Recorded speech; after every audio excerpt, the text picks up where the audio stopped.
السلام عليكم ورحمة الله تعالى وبركاته. بسم الله الرحمن الرحيم. بسم الله الحمد لله والصلاة والسلام على سيدنا محمد وبارك عليه وعلى آله وأصحابه أجمعين. Les frères, aujourd'hui, Inch'Allah, le frère qui devait faire le dars en anglais pourra pas être là, donc on va le remplacer, Inch'Allah, en français. Donc, subhanallah l'adim. Aujourd'hui, les frères, on va parler de deux cas pendant le ramadan. Deux situations de deux personnes différentes pendant le ramadan. Le premier cas, les frères, subhanallah, c'est la personne pendant le ramadan qui, alhamdulillah, a adoré Allah et a fait augmenter ses bonnes actions. Que ce soit dans le qiyam al-lil, que ce soit dans la lecture du Coran, que ce soit dans la sadaqa, que ce soit dans la rahma qui partage, que ce soit dans n'importe quoi, cette personne-là, pendant le ramadan, alhamdulillah, elle a pu bénéficier de ce mois-là. Et avant qu'elle bénéficie de ce mois-là, elle s'est préparée à rentrer pendant le ramadan. Ça veut dire avant que le ramadan ait commencé, elle a commencé à faire des bonnes actions, etc. Pour que quand elle rentre dans le ramadan, là c'est bon, Inch'Allah. Là c'est le sprint, tu vois. C'est comparable comme à une compétition. Comme un athlète, avant qu'il rentre dans une compétition, il se prépare, il s'entraîne dur. Et quand il rentre dans la compétition, c'est là où il donne le plus d'efforts, subhanallah. Mais maintenant, quand on sort de cette compétition, les frères, quand maintenant, alhamdulillah, on est sorti du mois du ramadan, tu vois, le mois le plus aimé d'Allah, le moment où on dit Allah il ferme les portes de l'enfer, il ouvre les portes du paradis et il enferme et il enchaîne les shayatines, subhanallah. Ce mois-là, les frères, quand on sort de ce mois-là, ceux qui, alhamdulillah, ils ont fait beaucoup plus de bonnes actions. Ils ont multiplié leurs bonnes actions. Le but de ce mois-là, les frères, c'est qu'on augmente en progression constante. C'est qu'en sortant de ce mois, les frères, c'est pas Ramadan est fini, on retourne dans nos habitudes. Ça servait à rien, subhanallah. Sinon, tous nos efforts, ils ont servi à rien. Tu vois, ils se sont effacés, subhanallah. Nous, notre but, Inch'Allah, c'est de prendre ça comme un trampoline. Tu sautes et tu prends ton élan, subhanallah. Tu sautes, tu prends ton élan. Nous, on veut prendre ça comme un élan, subhanallah. On a fini le mois du ramadan, maintenant, comment on va faire pour garder cette constance et l'augmenter petit à petit, Inch'Allah. Voilà comment on doit faire. C'est-à-dire, ramadan, un frère qui faisait qiyam al-lil, qui faisait 30 minutes de Coran, qui faisait du dhikr, qui faisait da'wah, etc. Comment je vais faire pour garder ça et l'augmenter? Et il faut savoir, les frères, la courbe pour s'approcher d'Allah. Nous, on ne doit pas viser la constance de nos actions. On ne doit pas viser la constance. On doit viser une progression constante. Ça veut dire qu'à chaque fois, tu t'améliores petit à petit. Mais il faut savoir que dans ce chemin, les frères, il y a des hauts et des bas.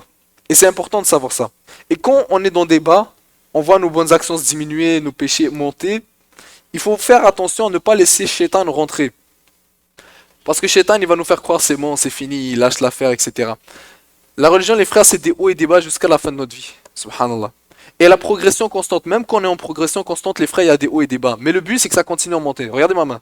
Tu montes, tu montes, tu descends, mais au final, tu es toujours en train de monter, subhanallah. Et c'est ce chemin-là que nous, on veut suivre.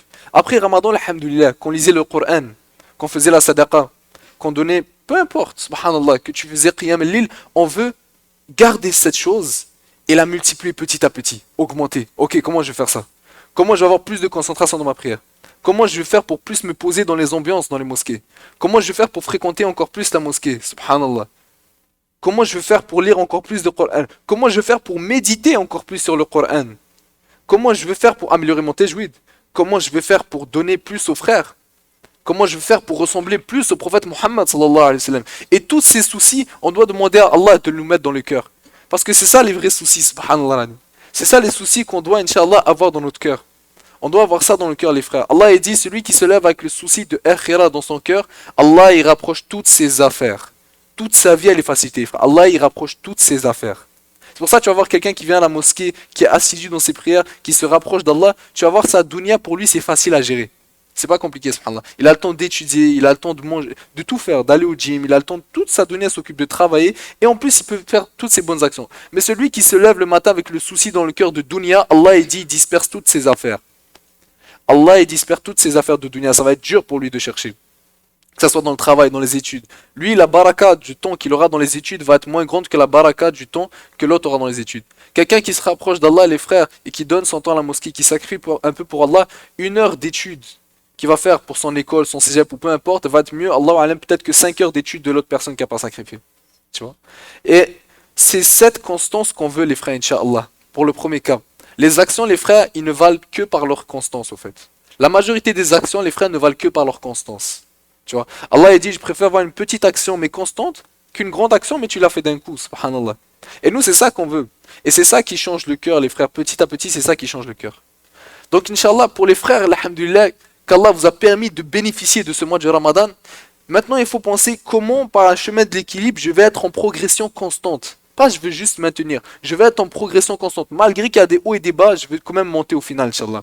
Il faut penser comme ça, les frères. Et pour le deuxième cas, les frères, c'est le type de frères, subhanallah, qui n'ont pas réussi à bien profiter de ce mois-là. Pas, pour peu importe la raison. Que ce soit les écoles, les études, que ce soit le travail, que ce soit les distractions, peu importe. Il n'a pas vraiment bénéficié de ce mois-là. Maintenant, comment lui, il va faire pour revenir vers Allah?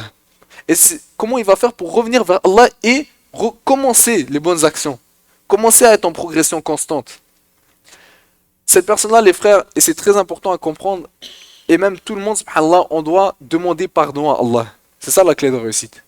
Shaitan, les frères, Iblis, il a dit à Allah, par ta puissance, je vais égarer le fils d'Adam de tous les moyens. Allah, il a dit, par ma puissance, tant qu'il revient me demander pardon, je lui pardonne. Allahu Akbar.